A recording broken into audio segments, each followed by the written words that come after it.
Bugün cənnət cavanlarının ağası, şəhidlər sərvəri, Allah dinini öz qanıyla qoruyan İmam Hüseyn əleyhissalamın mübarək mövlud günüdür. İmam Hüseyn əleyhissalam yeganə insandır ki, onun dünyaya gəlməsi də əzaylı oldu.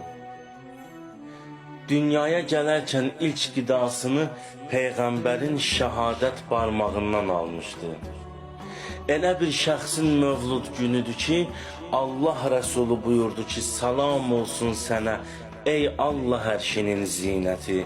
İmam Hüseyn əleyhissalam buyurdu, ya Rəsulallah, siz ola mənəm Allah ərşinin zinəti. Dedi, bəli gözümün nuru. Mən meyrac eləyəndə gördüm ki, Allah öz ərşini bu sözlə zinətləndirib ki, həqiqətən Hüseyn hidayət çırağı və nicat gəmisidir. Bu şəxsin mövlud günüdür bugün.